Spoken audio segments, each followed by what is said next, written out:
You are listening to the Jobbers Court Podcast, a podcast for wrestling fans old and new. Court is now in session.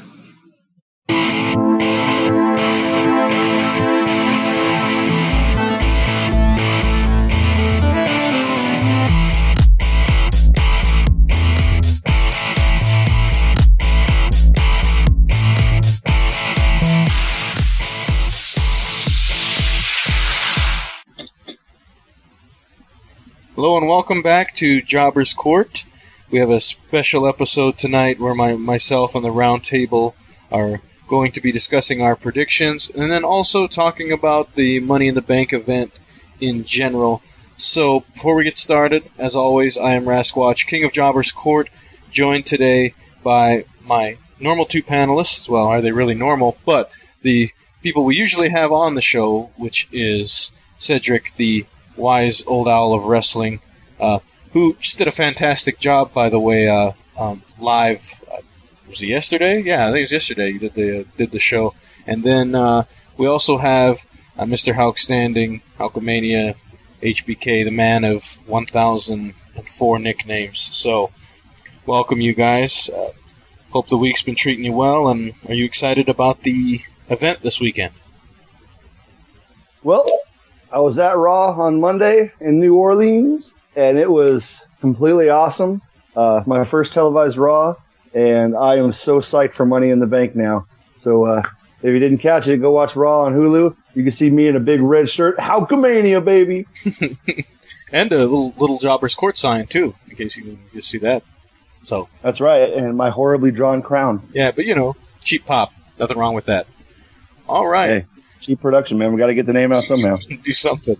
All right. So, what we're going to do is I just want to take maybe a half hour here and try to cover our predictions real quick. So, without breaking the matches down too far and how we see it, we just kind of want to talk about the matches, our predictions, sort of how we feel about the match in general. So, first up, Dolph Ziggler versus Baron Corbin.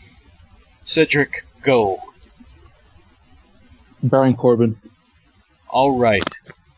What do you think about the match in general? To me, this feud has to end, and it's time to push Baron Corbin forward. And I hate to say it, Dolph Ziggler to the end of the line. The only way that the Andre the Giant Royal Rumble or whatever it's called right now, I can't remember. Memorial Trophy. Battle Royal. Thank you. You're welcome. The only way that winning that Battle Royal means something, especially when it carries the name of Andre the Giant, is by the winner actually being pushed forward into a feud, whether it's for a championship or just an actual meaningful feud. Dolph Ziggler, as great as he is, his time I think has come and gone. It's time to see Baron Corbin push forward. The guy has the talent, has the size, has the looks, has some pretty unique set of wrestling moves, finishing moves. There's no reason why he should keep being in the shadow of Dolph Ziggler. Interesting analogy. I'm trying to picture Baron Corbin actually being able to stand in Dolph Ziggler's shadow. All right. Baron Corbin is your pick. So, Hulkster, what do you think?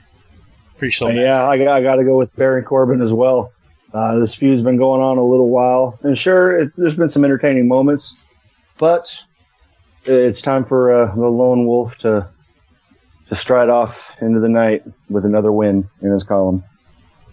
Okay, yeah, I think Baron Corbin's going to win this as well, sort of close the loop on this rivalry that's been going on, and then unfortunately I don't know what we're going to do with Dolph Ziggler after this, although I did enjoy this whole build-up to this. Dolph Ziggler, with the technical wrestling match, of course, hitting a low blow on Baron Corbin.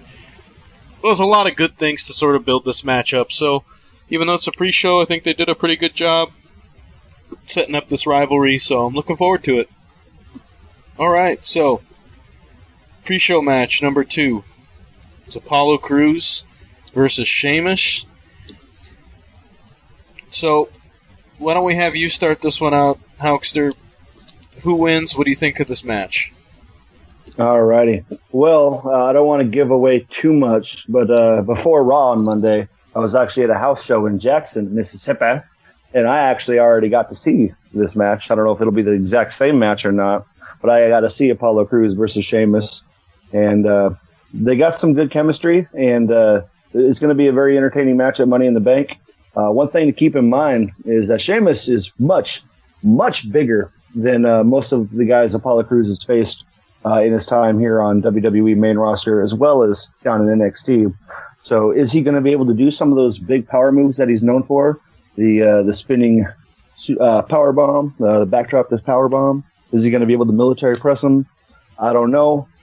Maybe I do, but it's going to be awesome. And I got to give this one to Apollo Crews. I think he needs a big defining win to really catapult him up the chain. And the guy's got star power written all over him.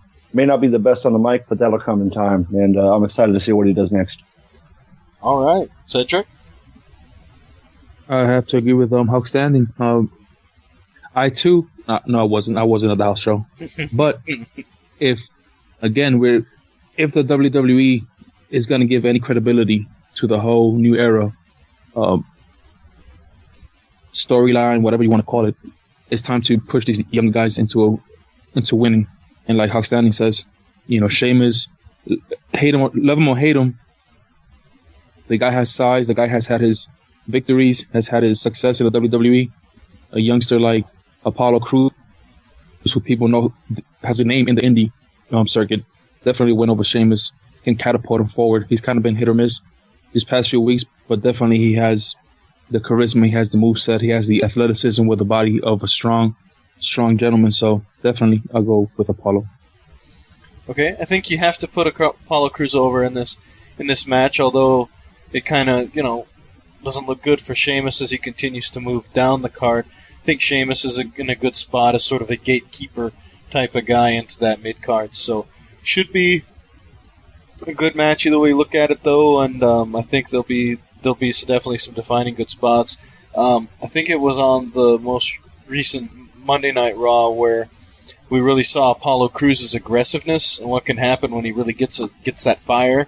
And he really came after Sheamus on that episode, and I really like to see that aggressiveness out of him, and I think that's one thing that you don't always see from him. So, should be a great matchup. I'm also putting Apollo Crews over in this match. Okay, so next up, I'm not sure in what order they're going to have the matches, but I'll try to go from kind of top to bottom here. So, we have Charlotte and Dana Brooke versus Natalya and Becky Lynch. First, in this match, I'm going to go with Natalya and Becky Lynch winning this with some kind of debacle between Charlotte and Dana Brooke. I just don't really know how long they're going to want to keep those guys together, and based on what's been happening with Charlotte and Dana Brooke already, it doesn't really seem like they're going to be able to stay on the same page long enough to win this match. And that's not a page pun, by the way. So, what are your guys' thoughts, Hulkster? All right, I got to be honest. I was pretty surprised by Paige's defining win over the champ on Monday. Granted, it was because of Dana Brooke's interference helping Charlotte back into the ring, if that's what you want to call it. I know you can't see my fingers, but I'm doing the little quote, unquote sign. But yeah, kind of weird that they're already showing some division between them. But I think that's definitely going to continue at Money in the Bank. Maybe Charlotte pulling a Kevin Owens and walking out after getting frustrated with Dana Brooke and leaving Dana to get disarmed by the last kicker, Becky Lynch. Cedric? I think this is one of those matches that really has no major implications when it comes to the title. Mm-hmm. So either team that wins really doesn't really matter much, I would think. I haven't seen Raw or SmackDown thanks to work schedule. Mm-hmm. But definitely, if I were to book this, I think I would have something happening between Charlotte and Dana Brooks where it causes them to lose, and definitely sets up, hopefully, at some point Sasha Banks coming back and claiming the throne that she hasn't had yet, but definitely a feud between Charlotte and Sasha Banks. That's what the fans want anyway. We've already seen Charlotte and Natalya. We've seen Becky Lynch try it out a few times. So Dana Brooks, as good as she is at the moment, which is pretty green still, if it wasn't for Emma getting hurt, I don't think Dana Brooks would have been pushed up to the point where she's at right now. So definitely, I'll go with Natalya and Becky Lynch. I like the outcome that Hoxton just mentioned, so I definitely can see that. Okay. Before we move on, I just want to mention I don't know how much longer Emma's out, so maybe this whole division amongst Charlotte and Dana Brooke, maybe it has something to do with Emma and maybe a potential interference with that. So I guess we'll just have to see. All right, so the next match shown on the list here is Rusev, the champion, with Lana versus Titus O'Neil for the United States Championship. Cedric, will come back to you. What do you think of this match? What do you think of the outcome? This match pretty much came out of nowhere. I'm not a big fan of matches that just there's no really backstory to it. But then again, this has been common for the WWE, and we're starting to see it again for some of the matches, not all of them, but some of them. Feel bad for Titus O'Neil. Obviously, his suspension, whether you agree or disagree, he was suspended. I think he's second only to John Cena when it comes to the charity work that he does outside of the company. Mm-hmm. But they've been building Rusev again as the guy that he was once when he debuted. So it would look pretty bad, in my opinion, to take away the championship from him, to put it on Titus. No disrespect to Titus. He's big, he's tall, he's strong, but I don't consider him a really good wrestler. And with the momentum that Rusev has, I just don't see him winning.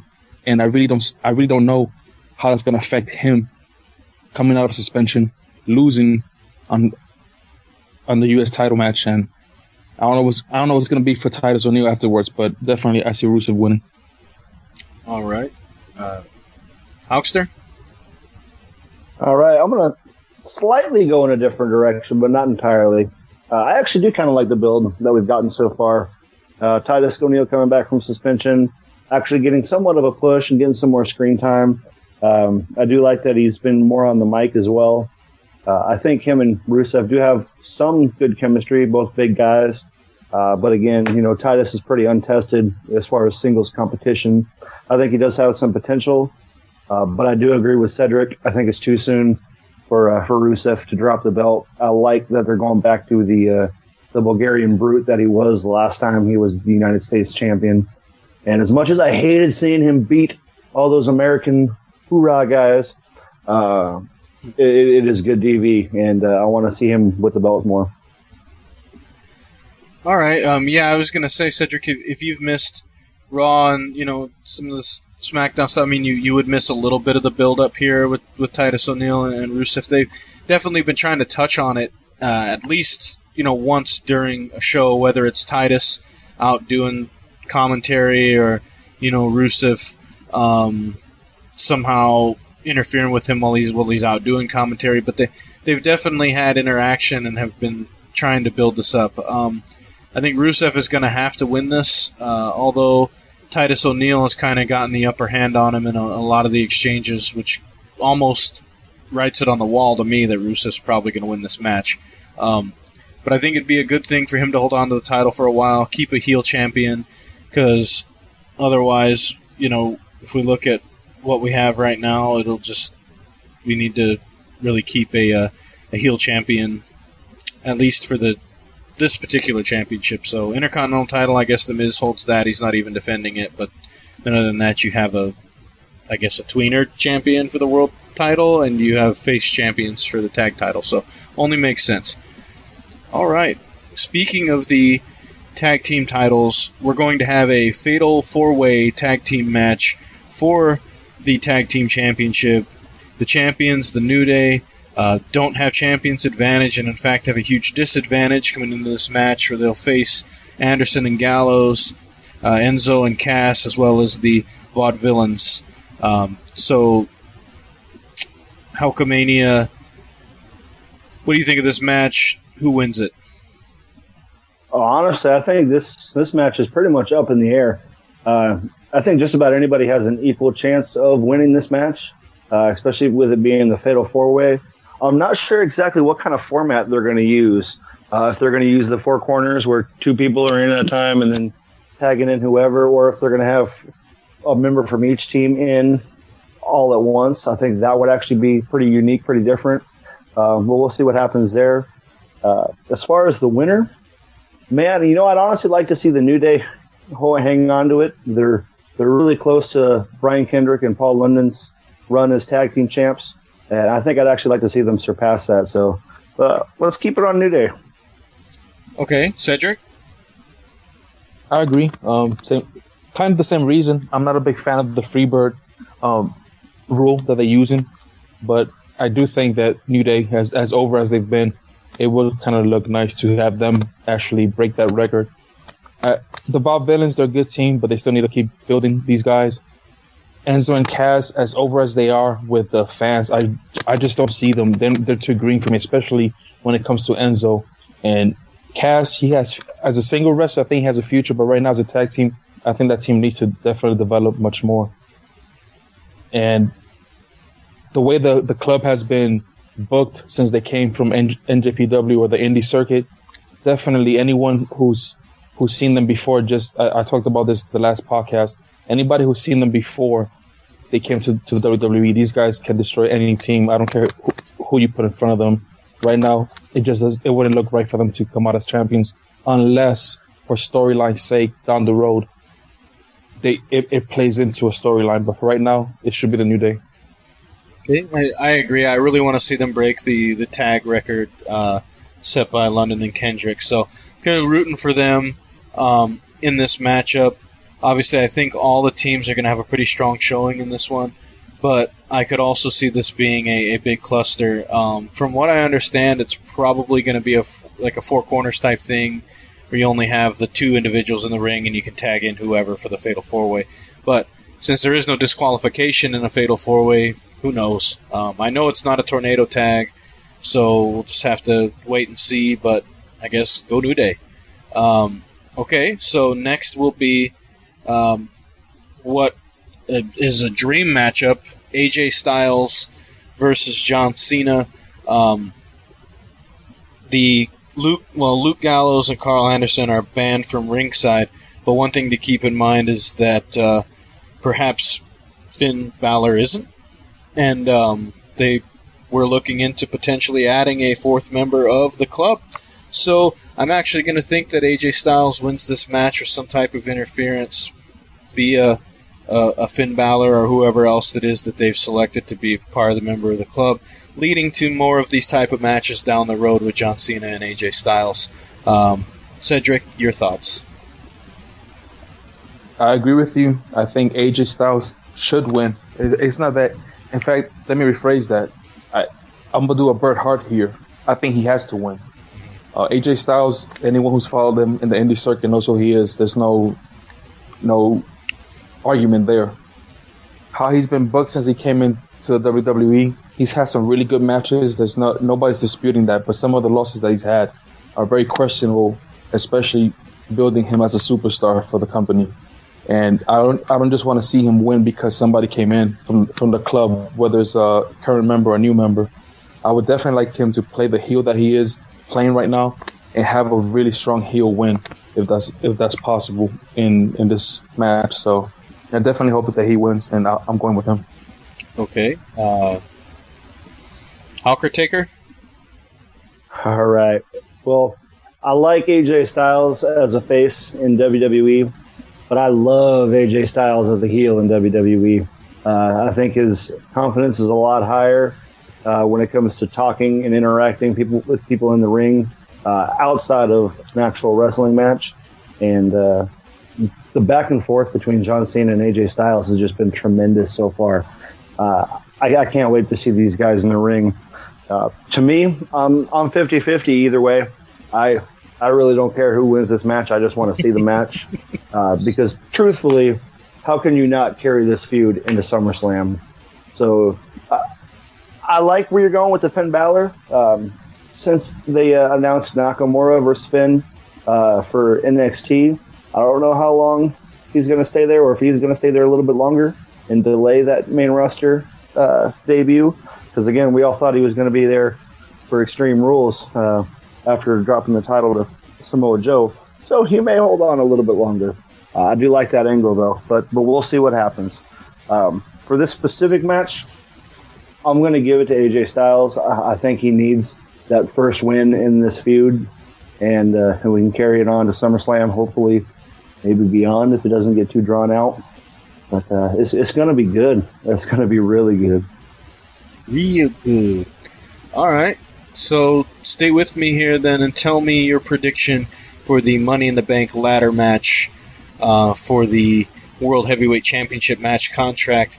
Sami Zayn, Cesaro, Chris Jericho, Dean Ambrose, Kevin Owens, and Alberto Del Rio will all meet each other in this ladder match, which will probably be the best match. These type of ladder matches usually are the best match on the card. So, Hulkster, what do you think of this one? Money! Money, money, money, money! Money, money, money, money, money, money! Yeah, oh yeah, this match is going to be good. Whole lot of dynamics going on, because you have pretty much a mini feud going on with every single person in here. Yep. I like the build-up that they've had, and I like that they've shown a lot of attention on every single one of these wrestlers. It's going to be really, really good. I will say this. I really hope Chris Jericho does not win. And the main reason I say that is because they're really pushing this new era. He's really the only guy in there that's truly not a next-gen superstar. I mean, yeah, you could say sort of the same about Alberto Del Rio. He's been with WWE quite a while, but I still think he's got a lot more in his tank. And to be honest with you, after being at Raw, I definitely saw that Chris Jericho has definitely lost some steps over the years, and he's going to be my last pick to win this. And to be honest, I'm 50-50 between Cesaro and Dean Ambrose.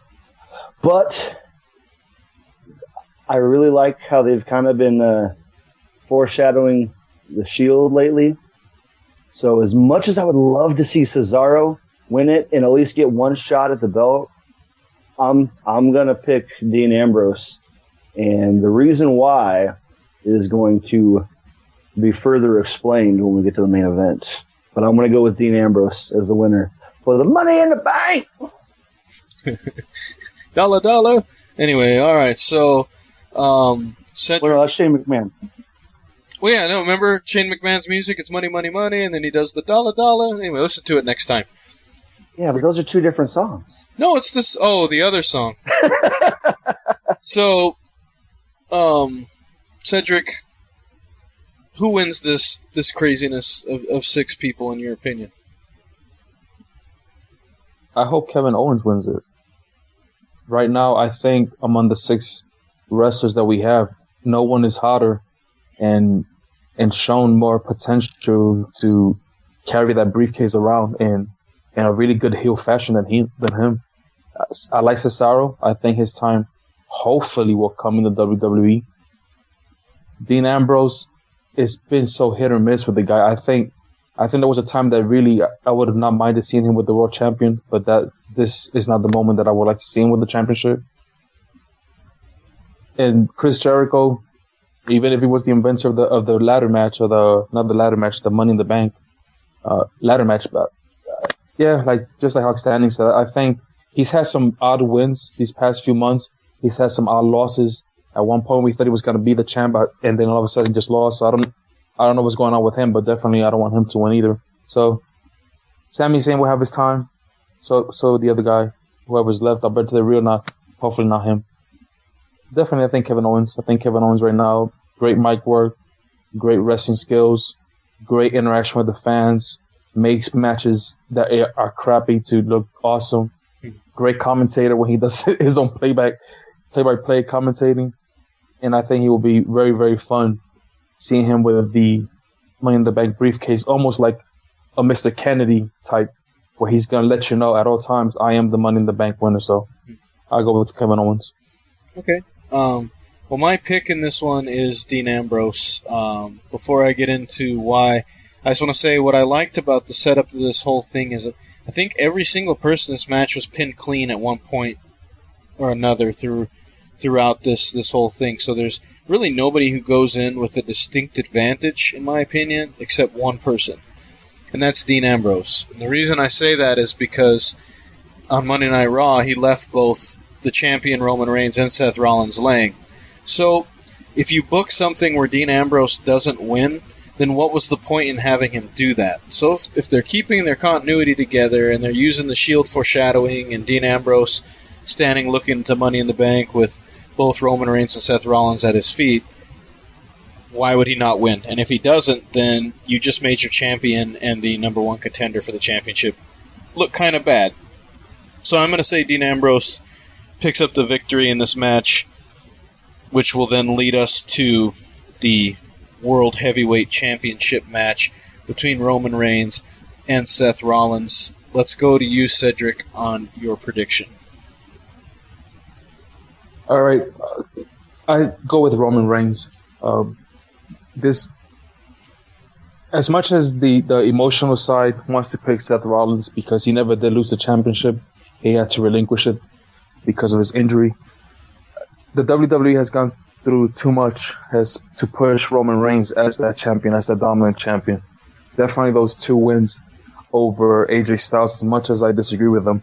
That's what they were trying to do, and everything else that he's done as well. So why go through so much trouble to try to put him over, even though it's not working, but to put him over the way they have, just to drop the championship to Seth Rollins on his first try, on his first major match after injury.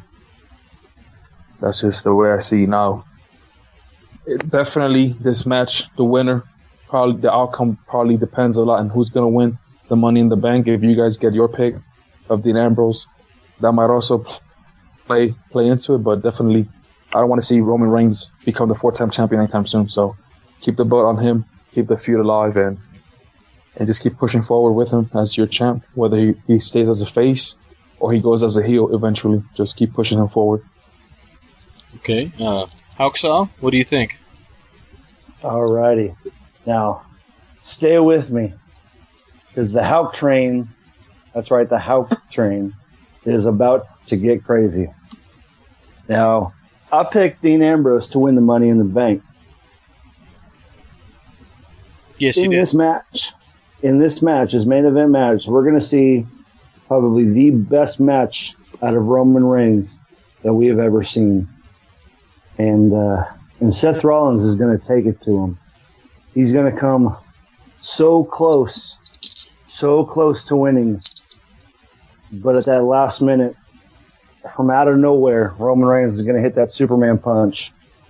And right before he pins him, out comes Dean Ambrose with the Money in the Bank briefcase. Now, again, stay with me. This is a little bit crazy, and I know a lot of people aren't going to be too happy about a cash-in on the same night that he wins it. But here comes Dean Ambrose. And Dean Ambrose comes in, drops both of them with dirty deeds. And before he gets a chance to pin Dean Ambrose, and make Dean Ambrose the next champion, boom! Here comes the King of Kings himself, Triple H. Storms into the ring, pedigrees Dean Ambrose, throws him out of the ring, and you've got Triple H, Seth Rollins, and Roman Reigns all standing in the ring looking at each other. And the match is still going on. No disqualification because, of course, Dean Ambrose made it a triple threat.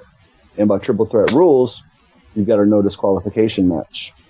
So they're standing there. Seth Rollins starts to smile because he knows that he's Triple H's guy. But just like that, Triple H pedigrees Seth Rollins, and we get the double turn. Seth Rollins, he gets the sympathy, turns face. Roman Reigns lays down on the defeated Seth Rollins, remains the champion. And just like we saw a year and a half, maybe almost 2 years ago, in order for Seth Rollins to become the man, he had to make a deal with Triple H. In order for Roman Reigns to stay the guy, he has to make a deal. And because of this wonky, crazy turn of events going into SummerSlam, we've got the man who Roman Reigns defeated at WrestleMania versus the man who never lost his title, Triple H versus Seth Rollins at SummerSlam. And because of this crazy, well, I almost beat you, we've got Dean Ambrose versus Roman Reigns at SummerSlam.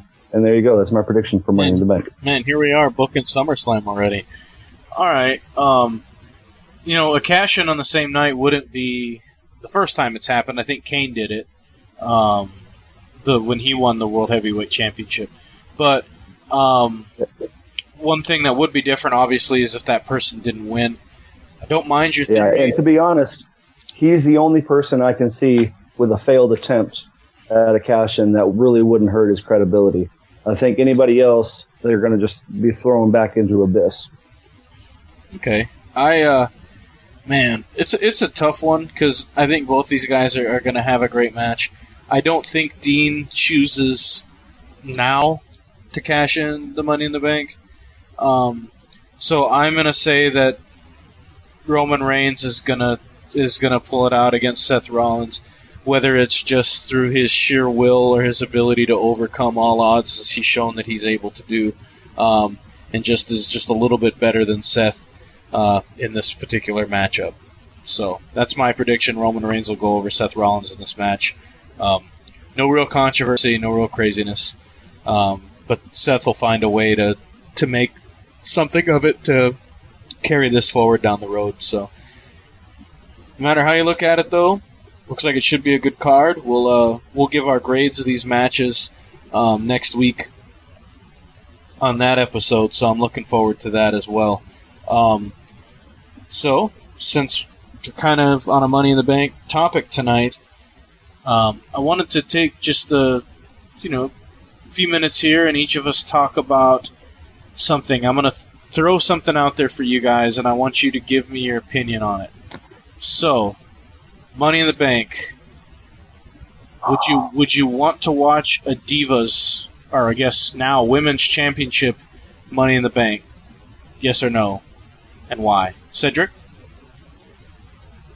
Not right now. I think eventually down the road, I definitely would like to see it. I think you have Charlotte, who's definitely a great athlete. She would excel there. Paige, if we see the old Paige or the previous Paige to this one, I think she too can stand on her own. Becky Lynch, I think she too can stand her own as well, but I don't think there's really that many other folks. I don't think Natalya really at this point can put a really good ladder match performance. Then again, I've never seen her, but I'm just going by what I've seen throughout the years, how she's been used in the WWE. And from NXT, maybe a Bayley. Sasha Banks with her injury, I'm not sure how quickly they will put her, but if she's healed up, I think she too, both Bayley and her, can definitely stand out. So it depends. It depends who's in the main roster, who's going to be the ladies participating in this ladder match. So I think it can happen. Okay. So, Huckster? I definitely like the idea, but I do agree with Cedric. I think it is a little too soon. I can't name 6 women on the current roster that I think could be able to pull off a really excellent ladders match. But I do think that we have a few coming up from NXT very soon that would definitely help out. I'd like to see Asuka and I'd like to see Bayley both in that match. I think that'd be very, very fun. Okay. So, tag team Money in the Bank. 6 tag teams. Ladder match. Yes or no? Huckster? Oh, yeah. Especially with Gallows, Anderson, New Day, and honestly, Enzo and Cass, I think would be really, really fun to see them in a ladders match. We all know the Dudleys are still around. We all know that they made history with the TLC, with Edge, Christian, and the Hardy Boys. I think they've got plenty left in the tank. And down the road, bringing up American Alpha, I think they could probably do some pretty crazy stuff with ladders. I know they're pretty technical and pretty straightforward with the mat wrestling, but I think they've got some great athletic ability. They could put on some very entertaining ladder matches down the road as well. Cedric? And of course, you got the Usos who are high flying as well. So sorry. All right. So you've covered you've covered your tag team, sort of that. Just if we were to start right now, could jump in and do it. Cedric, what do you think? I think maybe 4 teams, not so much 6. I think 6 will be way too crowded, way too much stuff going on at once, whether it be inside the ring or outside the ring. So I think 8 wrestlers going at it versus 12, definitely. And if you have the New Day with their freebird rules, that'll be 9 or 13, depending. So I think 4 teams maybe would look better. You know, we've obviously seen 3 tag teams with the TLC matches, like Hawk Standing said, Dudley Boys, the Hardys, and Edge and Christian. So I think one more tag team to make it a Money's in the Bank ladder match would suffice. 6 teams I think will be too crowded unless they go with what was it called, the World War matches in WCW where they have the double ring.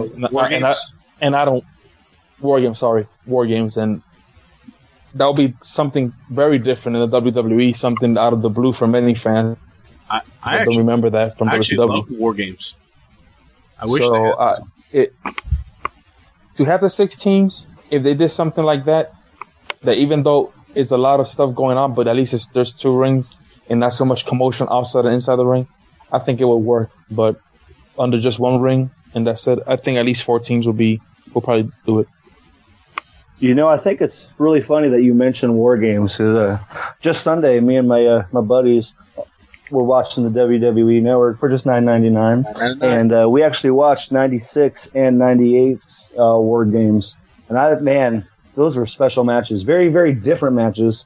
But I think that would be pretty neat to see something kind of similar, maybe not with the cell cages, but with a ladder match, and you get to put the briefcase right above the center of the 2 rings, so you have to put the ladder over the ropes. I think that'd be pretty neat, and something very, very different that no one has ever seen before. I think that would be pretty freaking cool. Okay, couple more ideas thrown around to get your guys' opinions on. What if every match in Money in the Bank was a Money in the Bank match? So each title had their own Money in the Bank type of stipulation. Cedric? Well, as much as I love... Oh, sorry. Go ahead, Cedric. Sorry. I'm cutting. Sorry. If we did that, it would have to be probably like 3 or 4 folks max per match. I don't think we will have enough folks in the current main roster to go 6 for 7 folks per match, unless you have a wrestler some way somehow fighting twice in the same night for the opportunity on a briefcase for 2 different championships or whatnot. But it sounds pretty interesting. Definitely, if you're calling it the Money in the Bank pay-per-view, if each match some way somehow had a briefcase involved, definitely I think it would make sense if we did something like that. Or, I hate to say this, but since we're getting so many TNA wrestlers into the WWE, a Feast or Fire type match where you have not more than 1 briefcase at the same time and you don't know what each one has. Mm-hmm. But then again, that will be way too obvious that you're stealing that from another company, so that would pretty be bad. Yeah. Not that it stopped them from taking the wrestlers, but anyway, that's a whole different topic. Yeah, altogether. Okay, so all right, Eager Beaver, why don't you jump in there then and tell us what you think? All right, well, as much as I love ladder matches, because they're very entertaining and they're always off the wall and just great pops all around, I think if you just put that match or that card on paper, Jim Cornette would die on the spot because that would be just way too many flips and chaos going on and not enough real wrestling, you know. I think that would be oversaturation. Again, I love ladder matches, but that's too much for one event. Yeah. I was just picturing if you only had 4 matches, each one went half an hour, and then maybe you had a world title match on that card. But continue. No, man, that's all I got. All right. Save it for the DVD special. Yeah, I'll do with Hawk Standing. That sounds good. So, Couple more things. What if you defended your Money in the Bank every match you wrestled until you cashed it in? Your guys' thoughts. Hauxer?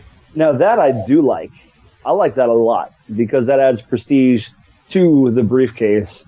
And especially when you guys got guys like Seth Rollins and Dolph Ziggler who hold it all the way to WrestleMania and even a little bit beyond WrestleMania, the Monday after, that would definitely add a lot more intrigue to the briefcase itself.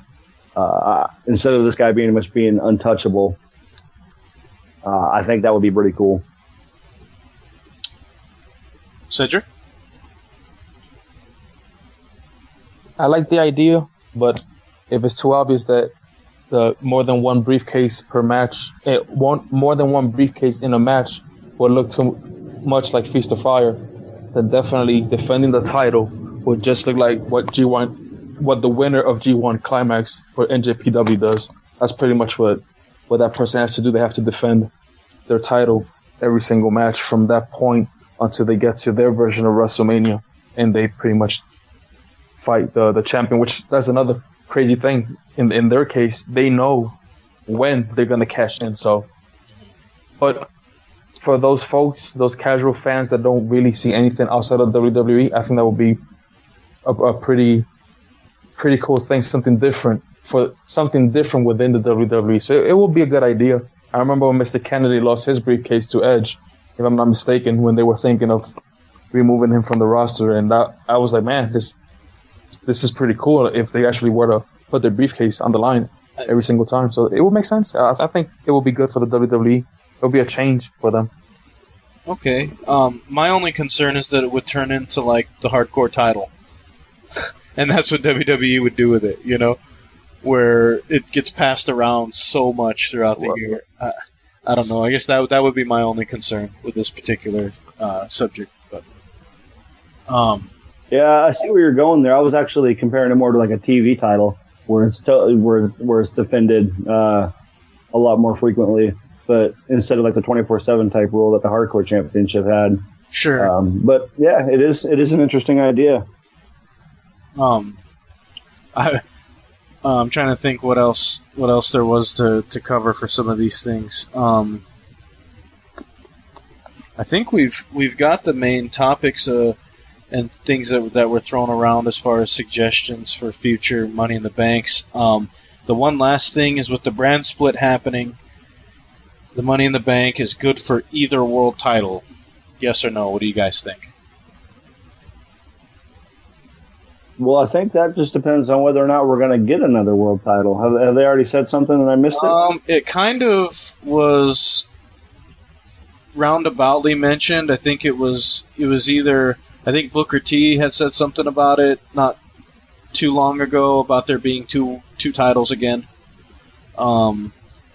So, and then obviously if they're going to be adding another network special every month, they're going to have something to defend on that. So I think that most likely, yes, there's going to be two world titles. If there are two world titles, do you think the Money in the Bank person should be able to cash in on either title?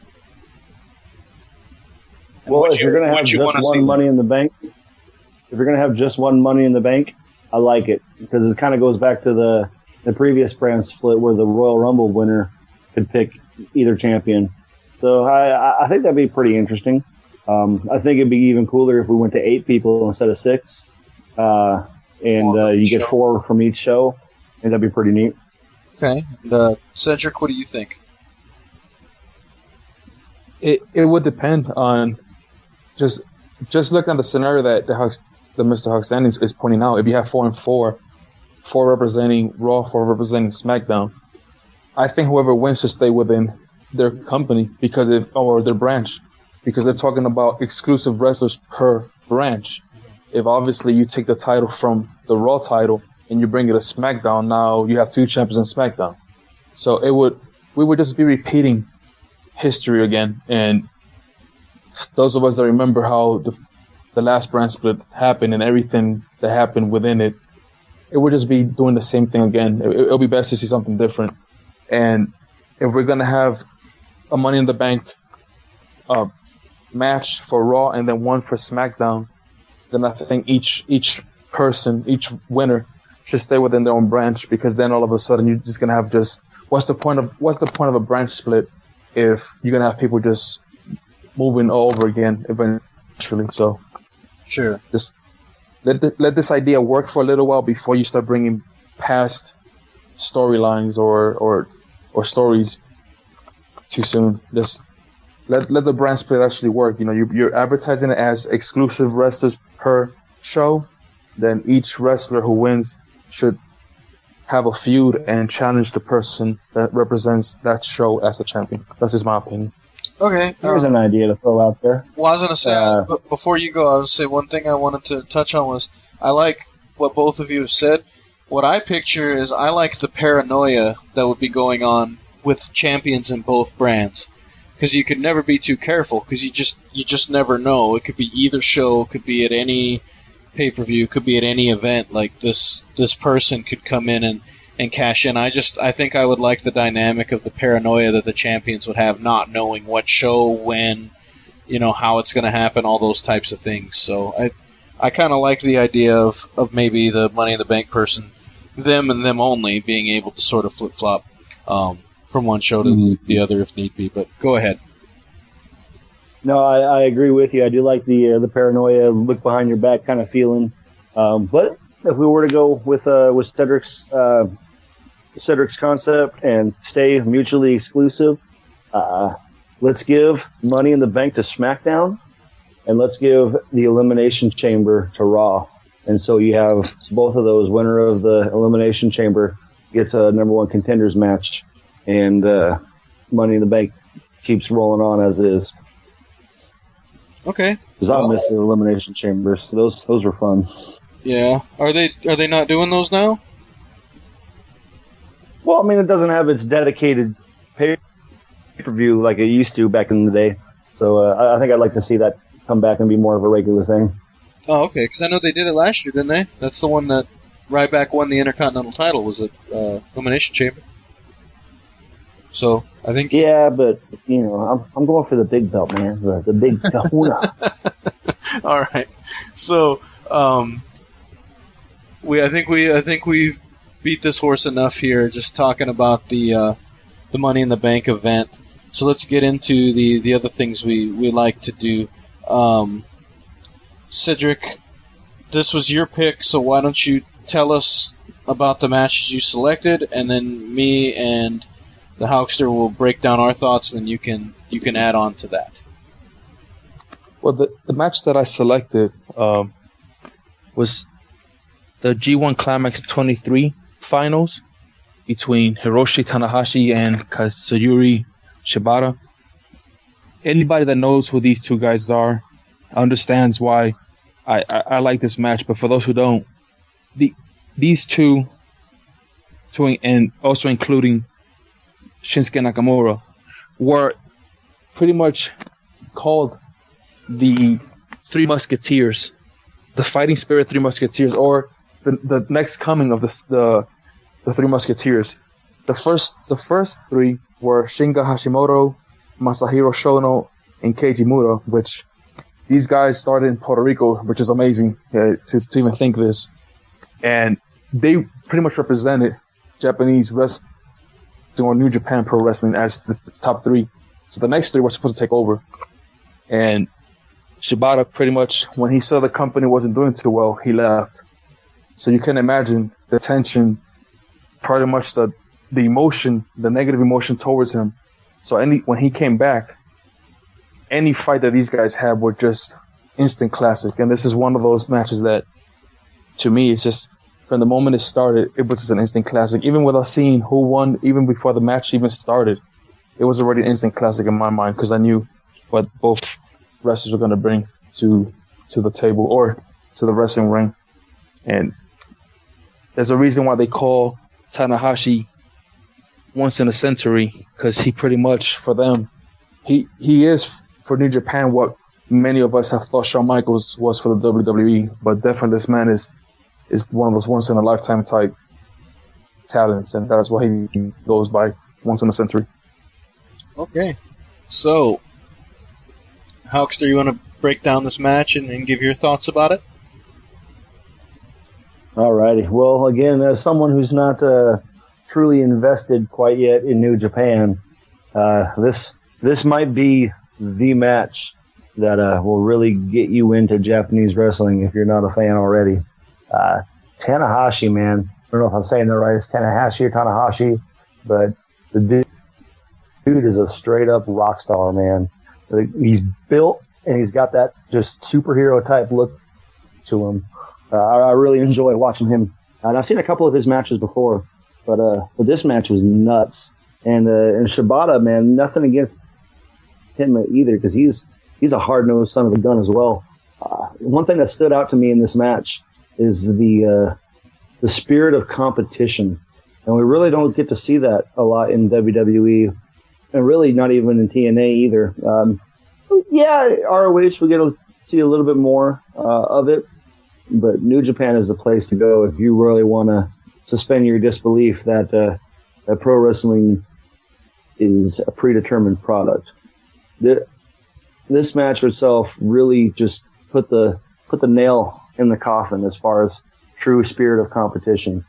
These guys were hard hitting the entire match, pulling so many different things out of their wheelhouse. But one of the things that really stood out to me that I really loved was just the crazy back and forth with the forearms. You know, Tanahashi was going at him, and every now and then when they get back and forth with just forearm to forearm, kind of just back and forth, hit for hit, Tanahashi would come out with this just straight left and just knock Shibata down. And every time he hit it, I'm like, oh man, he just knocked him out. And you know, he ended up getting back up and just going right back in it. But it was crazy. If you like guys like Finn Balor and you like guys like AJ Styles, you need to watch this match, because you get to see where these guys really got it from. The hesitation drop kicks in the corner, the big boots that you kind of see from Ken Anderson now, Carl Anderson. I'm sorry. You get to see from Carl Anderson now with his rocket boot. You get to see that a lot from Shibata. And oh man, it's just so hard hitting. You know, if you like strong style, you got to watch this match. It was crazy. And even the finish kind of came out of nowhere for me, at least. I mean, yeah, you knew it was building up, but again, spirit of competition.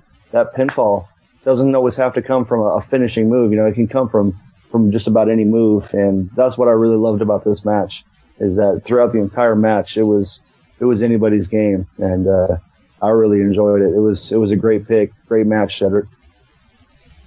Yeah, I don't have a whole lot to add, except for if there's a way that a match could be old school and new school at the same time, this was it.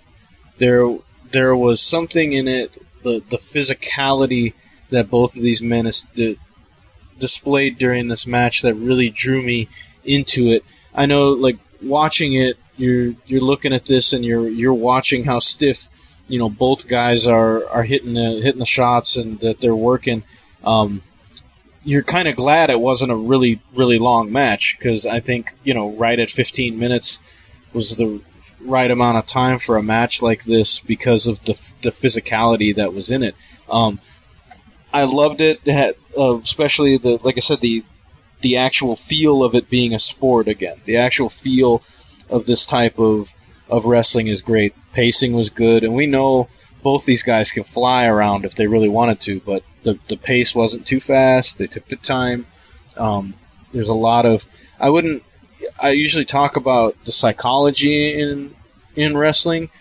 There wasn't as much, like, I guess, psychology as you see in American wrestling, but there was so much more physicality, and it felt like a fight. It felt like a definite, you know, worked shoot type of fight. And that's what I do like about the Japanese styles when they do work the strong style type matches.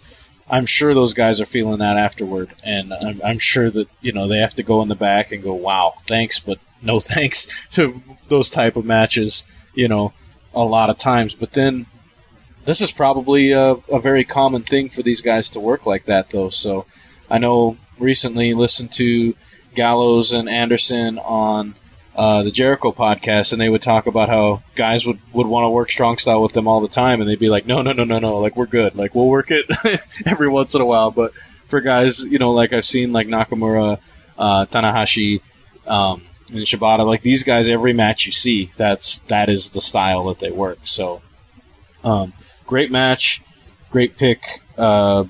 Cedric, why don't you fill in any gaps for us and tell us why this match really spoke to you? Well, hey, Cedric, before you go, can I add one more thing in here real quick? Sure, brother. All right, cool. And I know you got a lot to say because this is right in your wheelhouse. I know you're our Japan guy. But yeah, going about that strong style, that hard hitting, one of the crazy standout moments wasn't some big flip or some just crazy feat of athleticism. But for me, probably the biggest spot was when Shibata had Tanahashi down in the corner, pretty much lifeless, and he's just hammering forearm after forearm right to the face. And I'm like, oh my gosh, like, is he alive right now? Like, is he even awake?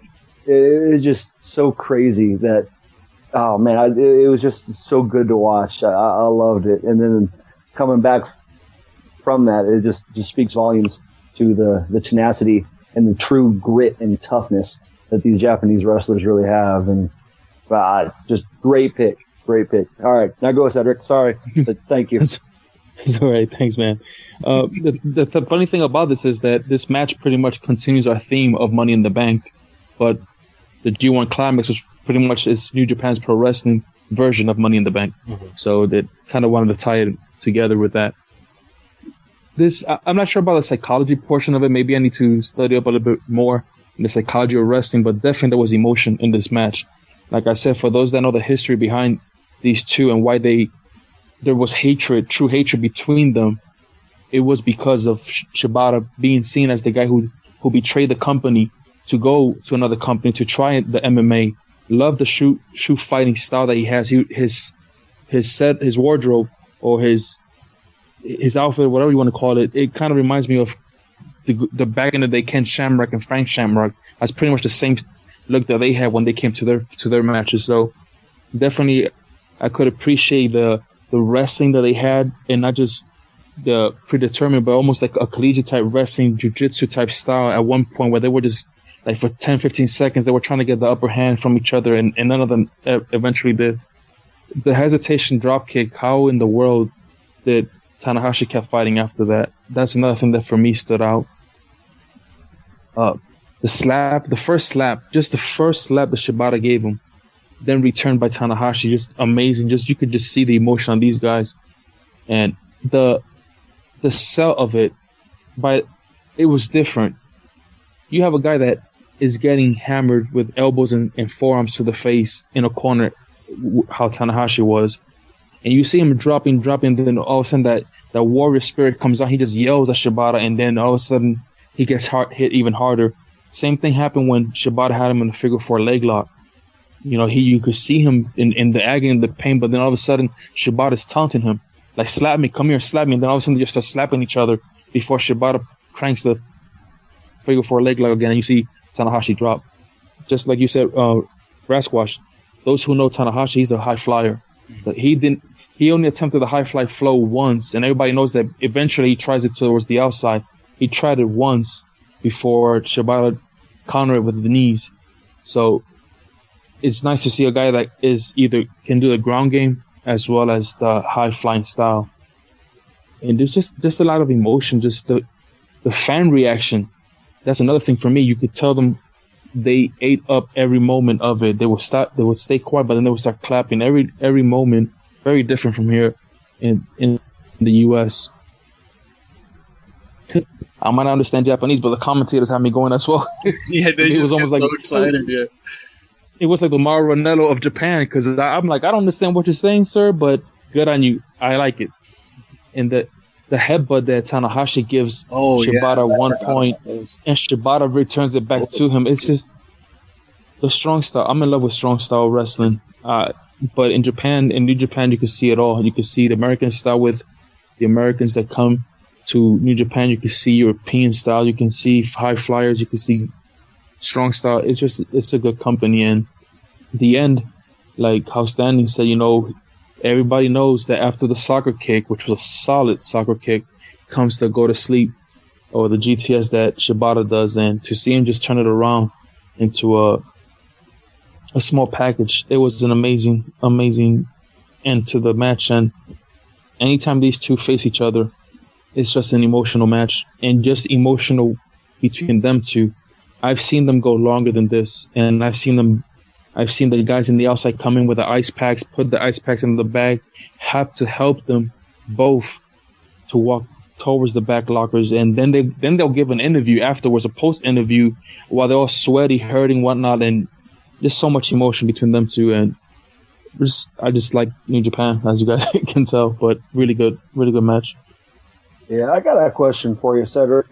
Just speaking about New Japan and just Japanese wrestling in general, we all know that CM Punk took the go to sleep from Kawatami, or Kenta as he was known in Japan.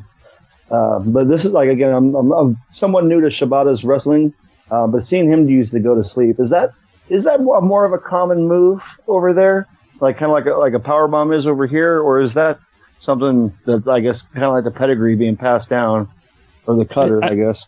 I think that I need to study this a little bit more, but if I'm not mistaken, and I think I'm not, I think both Kenta and him at one point were a team.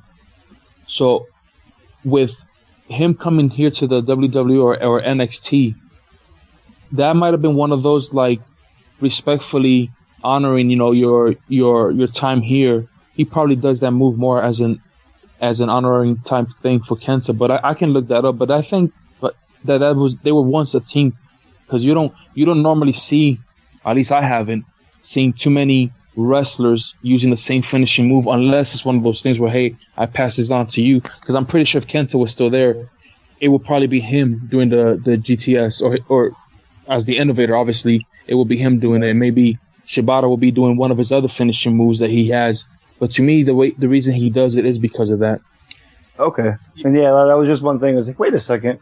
I've seen that before. That's a go to sleep. But all right, cool. You know what move I do see a lot more in Japanese wrestling than you do in American wrestling? Is that, what is it called? The shiruni, or the is that the fireman's carry neckbreaker? The Oshikoroshi, also known as the Okada in the US. Oh, okay, yeah, the Okada. That's what it is. Because I know you see that a lot, and you see it a lot on the independent circuit now too, where they lift them up in the fireman's carry, drop them down, and the basically back of their head hits their knee. AJ Styles, yeah, almost like a Death Valley driver. But yeah, I was gonna say there's definitely, I just like getting to see different moves, and I think that's one thing about seeing a different company, just seeing the different moves that are there. But before we move on, Cedric, what I was going to tell you about psychology, what I was talking about is the difference in, like, a chess match style of match, where it's the two guys really trying to outthink each other during the match with ring psychology, whereas this was just two guys that were going to go out all out with intensity and beat the living crap out of each other. And so I think that's the difference really in, like, American psychology, the heel face, all that, where versus Japanese wrestling, these guys are going to fight. And so that's all I really meant by that when it comes to psychology. Just one is more of a chess match, the other one's just a full-out intense fight. So these guys, in their own way, they have their chess match, but there's just so much emotion between them. There's a match. Yeah. Was that? I'll say I definitely felt the emotion that they were pulling. And you had some one-upsmanship that did go on, which played into some of the psychology. But it was, to me, it wasn't that, wasn't the slow, methodical American psychology pace. So it wasn't like a Jake the Snake Roberts type thing with in-ring psychology. It was just more of an intensity. It's funny. Tanahashi in some ways reminds me a lot of John Cena in his ability to absorb punishment, and then all of a sudden he just comes out of nowhere, has that recovery factor, and then just beats you up. So you can draw similarities to different people in some of these wrestlers, and I thought that was pretty cool. But yeah, I guess Shawn Michaels is a really good example, though, because really everything I've seen from Tanahashi, the different matches I've seen from him, I've seen him do anything and everything. I've seen him be technical, I've seen him high fly, I've seen him do strong style, I've seen him. I don't know if there's a type of match or in a situation that he couldn't do. So, again, awesome, really awesome pick. I really enjoyed watching it. So, anything else on this match before we get into fantasy booking?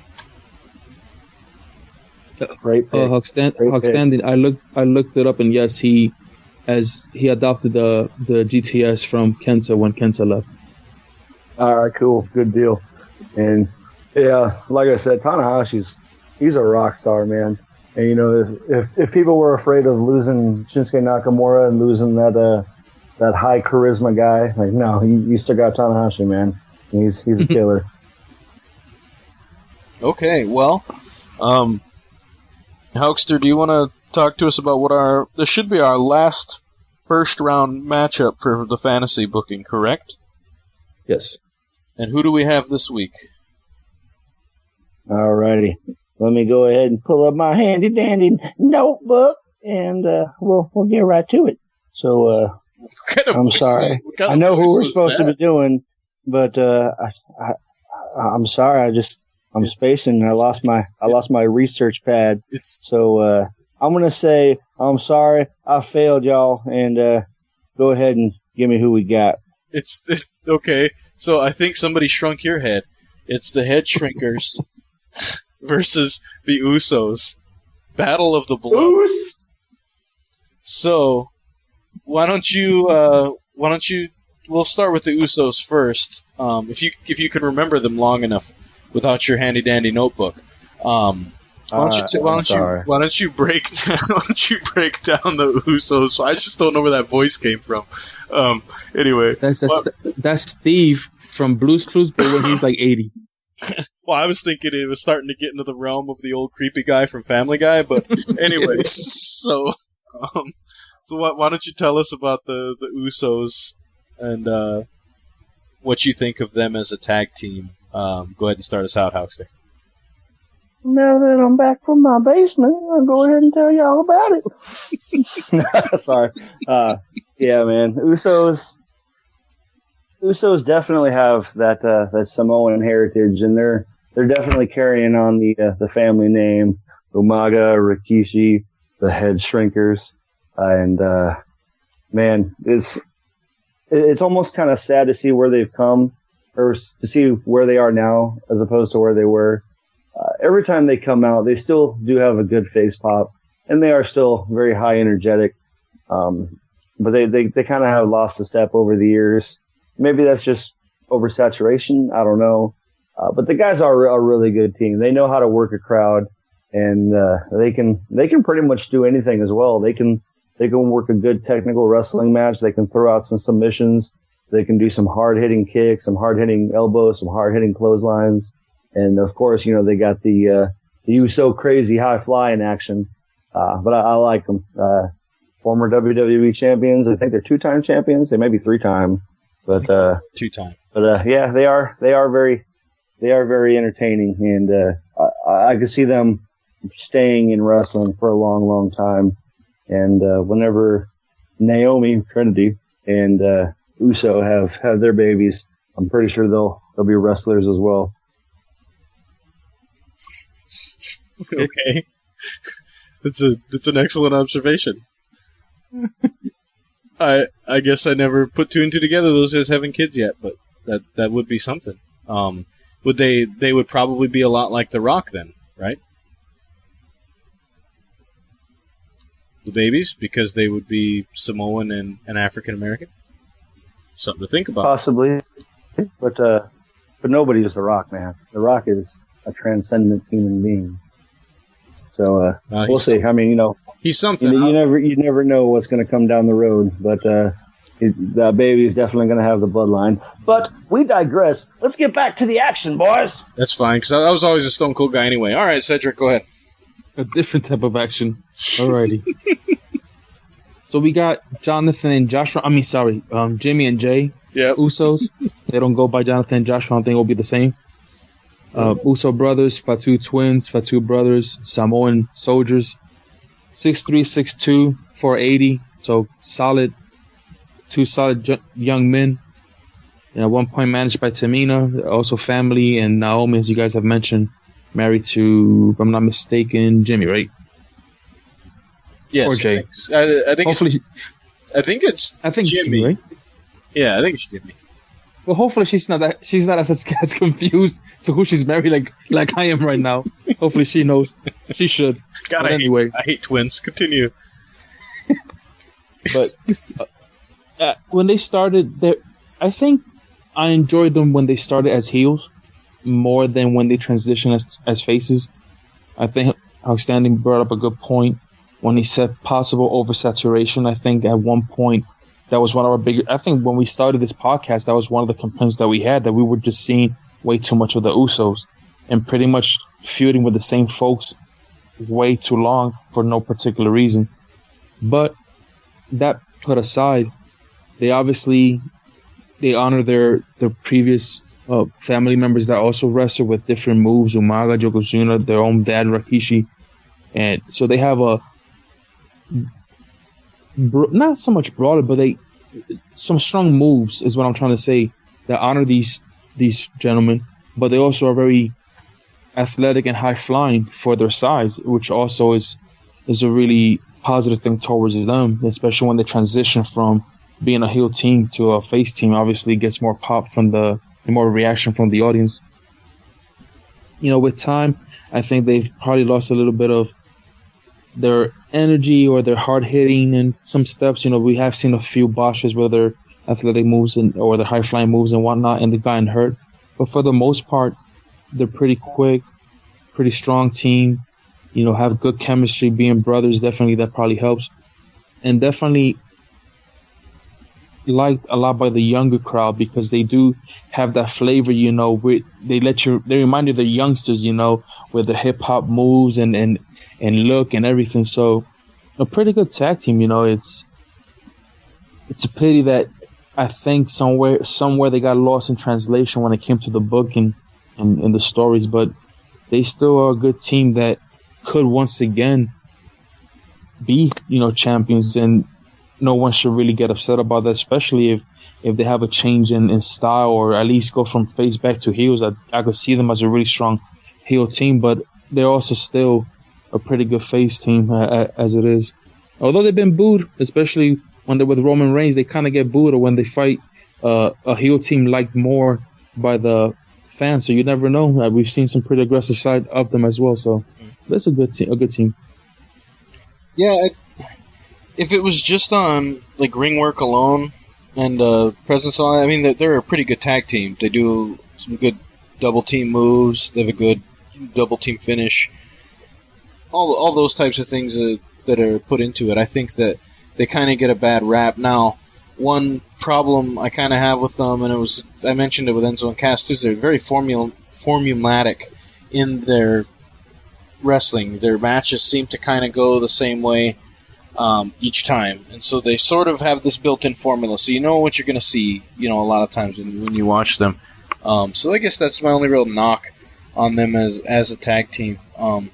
I do think that they're in they kind of need an image change. I think they kind of need something different just to get the staleness off of them, because otherwise, I mean, most people are just not interested in seeing them, or at least it seems like most of the internet wrestling community isn't really that interested in seeing them, week in, week out.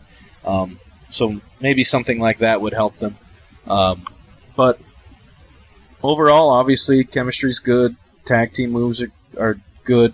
I think that if there's anything that's almost an Achilles heel for this team, is they showboat way too much sometimes, almost to the point that it affects them in the matches. You'll see they'll go to set up a move, but they're going to showboat, then that's what causes them to get it reversed, or they give the other person too much time to recover, and so be it. So I think that if they have a weakness, it's that maybe they try to entertain too much, pander to the crowd maybe a little bit too much, and they end up not being able to take care of business from time to time because of it. Okay, well, let's throw it back for Wrestling 101. Cedric, talk to us about the Headshrinkers, their opponents in today's fantasy matchup. Alrighty, the Headshrinkers. Well, obviously if we want to call it the originators when compared to the Usos, obviously the Headshrinkers will be it. We have Fatu or Rikishi, dad of both Jimmy and Jay. We also have Samu, 6'1", 6'4", 600 pounds plus. I must say that these guys, I saw them as I was studying this, and I was like, I know these guys. I know them from somewhere.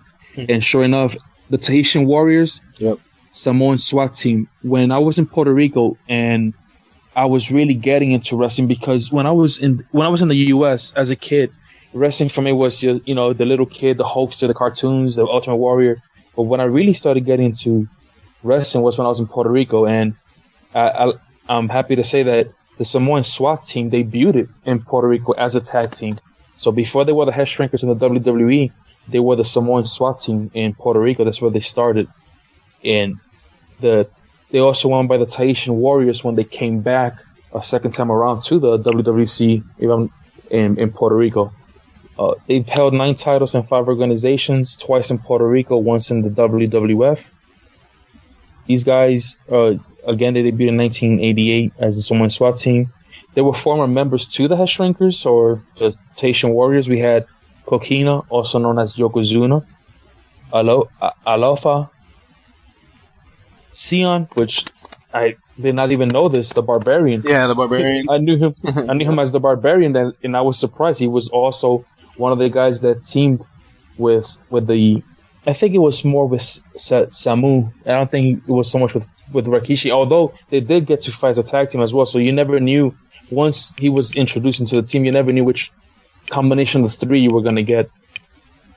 Very different from the Usos. Their repertoire of wrestling moves was small in quantity, but holy Lord, huge in the quality or in the pain, because these guys were just double headbutt, double sabak kick, double forward Russian leg sweep, which was also used as a finishing move, diving headbutt between them two, diving splash, you name it, it was gonna hurt. Their moves were not pretty. There was nothing scientific or technical from them, but they would work apart. Something that you don't see much being done nowadays is just slamming an opponent in front of you, butt down, sit where they sit, and then just grab your hand and just pinch that nerve. That is something that you will see a lot from them, and just continue to squeeze that nerve and just headbutt you in the back, headbutt you in the chest. These guys were, their main focus, I think, it wasn't just winning. I think they wanted to cause pain. That was their main focus. And when you call yourself a team that was managed by Captain Lou Albano and Alpha at the same time, Paulie Dangerously, Buddy Roberts, that obviously this is a team that has seen their really good moments. I wrote a whole bunch of different tag teams that they faced throughout their career, but if we keep it WWF only Headshrinkers, or even if we don't, shoot, from the Youngbloods, the Von Erichs, Midnight Express, to the Natural Disasters, High Energy, the Quebecers, Yokozuna, and Crush. They actually faced Yokozuna. These guys have faced the who's in that golden era for me of tag team wrestling, where tag team wrestling was just amazing. You just had even a jobber type team look good back then. So really good, strong team. High flyers for their size, pretty quick and athletic for their size, kicks and moves that you would not expect, and very tolerant for pain. When instead of tagging your opponent, you headbutt your opponent to have him come in, or when you did something wrong, you get headbutted by your coach, whatnot. Definitely very tolerant for pain, but very good at giving it back. So, good team. Yeah. Hawkster, what did you learn in your film study of the Headshrinkers? Alrighty. Well, as we all know, the Wise Old Owl of Wrestling is our resident expert when it comes to wrestling in Puerto Rico as well as Japan. But for me, I'm a little old school American. I like some good old Texas wrestling every now and then. One of my favorite promotions from back in the day before I was born was WCCW down there in the Dallas Sportatorium. And Fatu and Samu actually won the tag team championships down in WCCW from one of my favorite collaborations and one of my favorite wrestling families, the Von Erichs, back in, I want to say that was 1992.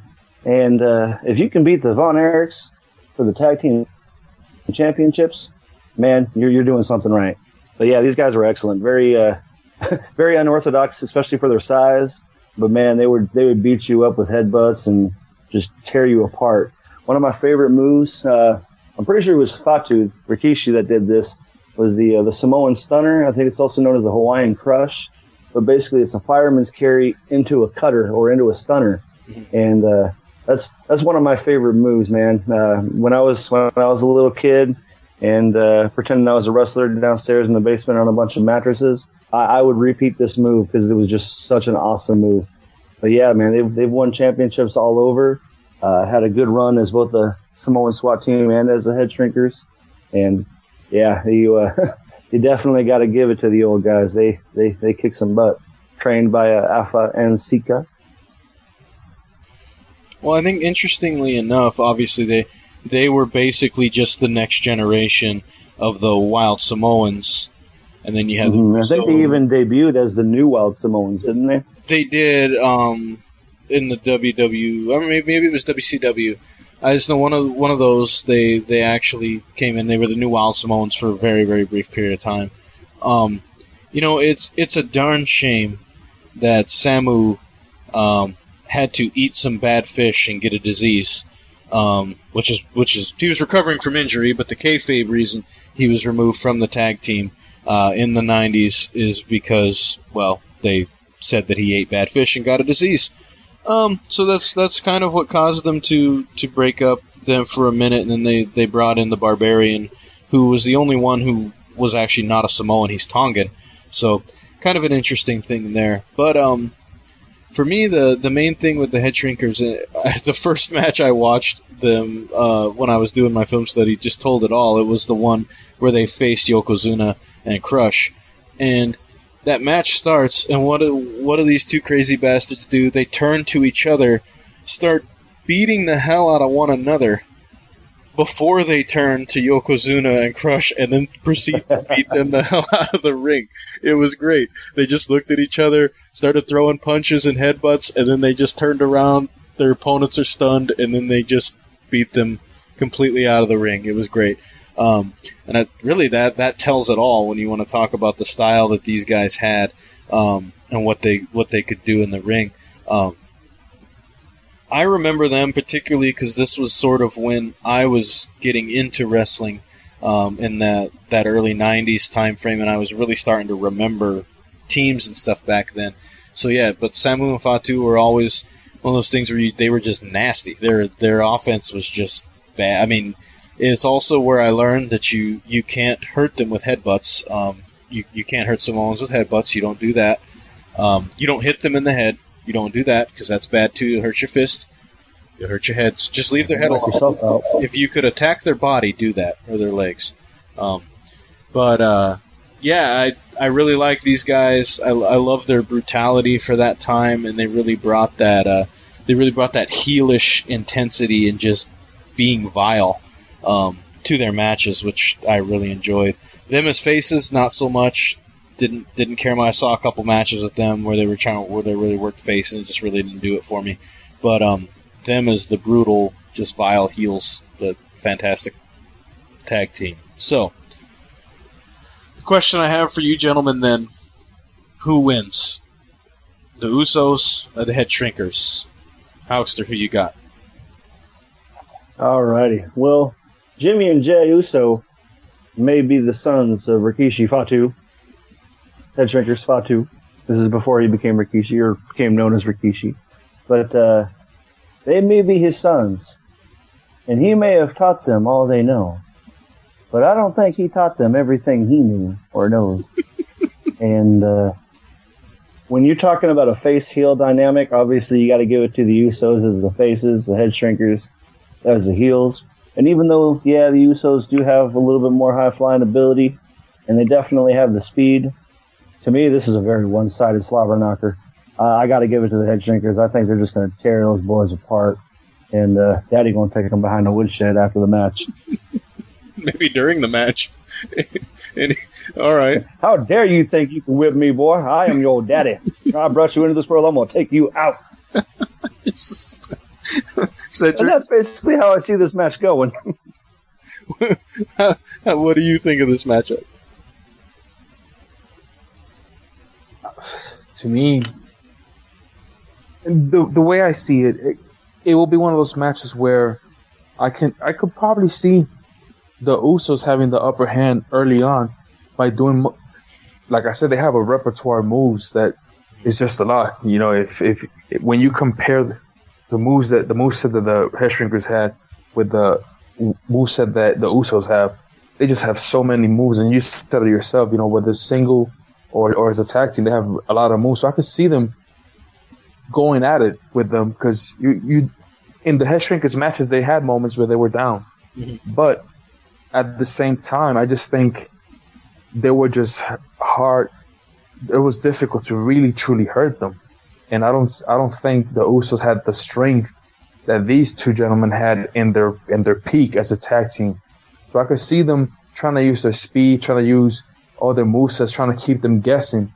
But eventually, I just see one of the guys, like you said yourself, pandering to the audience. You know, as heels, as faces, they do pander way too much to the audience. They want to showboat, and I can just see them. One of them just getting, you want to do a super kick? Well, I'm going to give you a version of our savate kick, and I could just see them getting hurt in one of the many high risk moves, because they definitely are prone to get injuries, both Jay and Jimmy. So I could see them either showboating, getting hurt, something happening, which once you give the Headshrinkers that little bit of an edge to start their offense, they'll keep you in a corner and they'll just destroy you with their moves. And I think when it comes to battle of the super kicks and battle of the Samoan splash, I got to give it to the Headshrinkers. I think they're more brutal as heels. They're more wild, more aggressive, and definitely I could see the Headshrinkers taking them.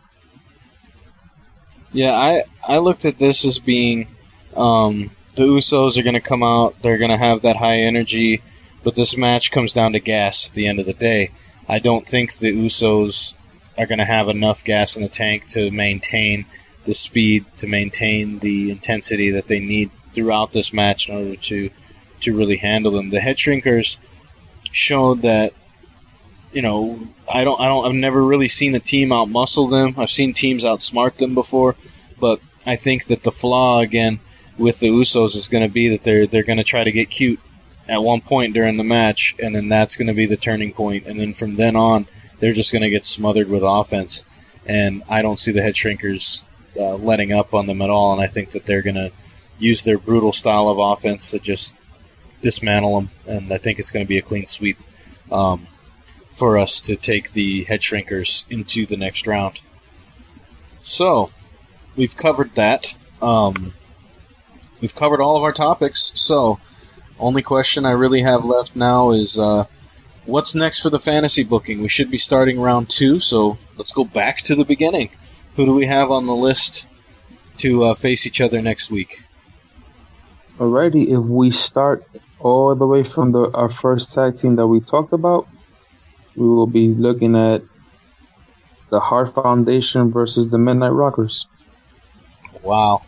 Which boy. has happened. We can actually watch some matches of that one go down, because that was they have some classics. So I'm really looking forward to that. And I won't leave you guys in suspense, so here's your sneaky peek of the week. Sneaky peek. And our instant classic match of the week is going to be Starrcade 1983. And I want us to take a look at Roddy Piper versus Greg the Hammer Valentine in the classic dog collar match. Something a little different. Right. Something not WWF, something particularly brutal. So let's take a look at that match for our instant classic match of the week. We'll also be reviewing the Money in the Bank Network special. So looking forward to that for next week. Anybody got any takeaways or anything else before we adjourn court? Yeah, the last thing I want to say is I really, really hope that this Money in the Bank is all that it's been built up to be. Because they've already teased the main event, Rollins versus Reigns, as well as AJ versus John Cena as WrestleMania-worthy matches. So I really hope that the payoff is there, because I'm really excited for this Money in the Bank. And lately, I've been really getting that feel that the Money in the Bank pay-per-view, or network special, as we're going to call it now, has really been pushing the rung here lately. And we always talk about the Big Four. I think we need to start calling it the Big Five and include Money in the Bank in there. Interesting. Cedric, you have anything else? No, can't wait till next week. Yeah, I'm looking forward to it. See the results of this Money in the Bank and how it plays out on Raw and on SmackDown. Yeah, and this match you're going to review, I love this match. I've seen it many, many, many times, but I know it's one that if the viewers haven't seen it, getting us to talk about it should be great. So really looking forward to that. And I got nothing else. So until next time, court is adjourned. Thank you.